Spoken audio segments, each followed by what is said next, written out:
இரட்டிப்பான நன்மையை தருவேன் என்றிரே, இன்றைக்கே தருவேன் என்று வாக்குரைத்தீரே.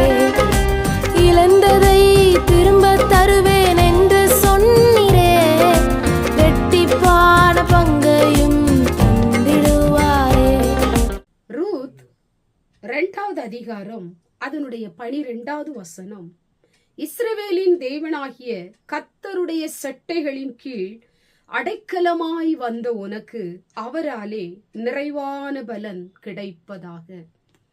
எனக்கு அன்பான தேவ பிள்ளைகளே, இந்த வார்த்தை கேட்டுக்கொண்டிருக்கிற உங்க வாழ்க்கையில பல குழப்பத்தோடு பல பிரச்சனைகளோடு கூட மன சஞ்சலத்தோடும் தவிப்போடு கூட நீங்கள் வாழ்ந்து கொண்டிருக்கலாம்.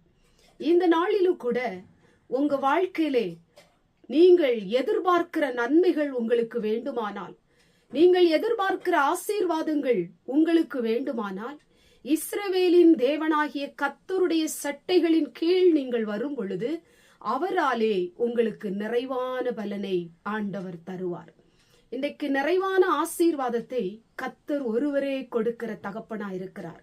அவரை தேடி வருகிற, அவருடைய சமூகத்தை நாடுகிற, அவருடைய பாதத்திலே அமர்ந்திருக்கிற அவருடைய பிள்ளைகளுக்கு வேண்டிய நன்மைகளை கொடுத்து விருப்பங்களை கொடுத்து அவர்களை ஆசீர்வதிக்கிற தகப்பனாயிருக்கிறார்.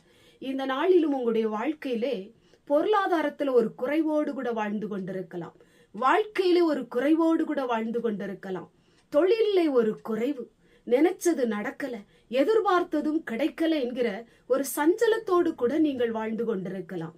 இந்த நாளிலும் உங்களுடைய சஞ்சலங்களையும் உங்களுடைய மனதில் இருக்கிற பாரங்களையும் கவலைகளையும் நிம்மதியற்ற வாழ்க்கையையும் மாற்றி உங்களுக்கு நிறைவான பலனை கர்த்தர் ஒருவரே கொடுக்கிற தகப்பனாயிருக்கிறார்.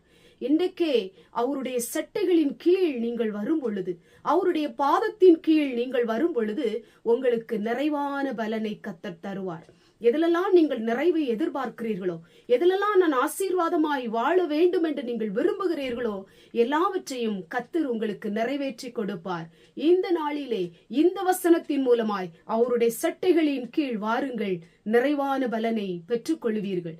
உடைய வாழ்க்கையில் இருக்கிற எல்லா பிரச்சனைகளை ஆண்டவர் மாற்றுவார், தவிப்புகளை மாற்றுவார், வாழ்க்கையில் இருக்கிற பாரங்களையும் கவலைகளையும் மாற்றுவார், நிம்மதியற்ற நிலைமையை கர்த்தர் மாற்றுவார், ஒரு ஆசீர்வாதத்தை கொடுத்து நிறைவான பலனை கர்த்தர் தருவார். கண்களை மூடி ஜெபம் பண்ணுவோம்.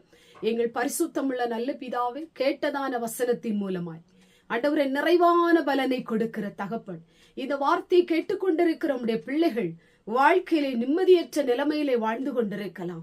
என் வாழ்க்கையை யார் ஆசீர்வதிப்பார், என் வாழ்க்கையில் இருக்கிற பிரச்சனைகளை யார் மாற்றுவார் என்கிற ஒரு கேள்விக்குறியோடு கூட இருக்கலாம். இந்த நாளில் உம்முடைய சட்டைகளின் கீழ் வருகிற உம்முடைய பிள்ளைகளுக்கு அடைக்கலம் கொடுத்து ஆண்டவரே ஆசீர்வாதங்களை கொடுத்து உயர்த்தி நிறைவான நன்மைகளை கொடும்.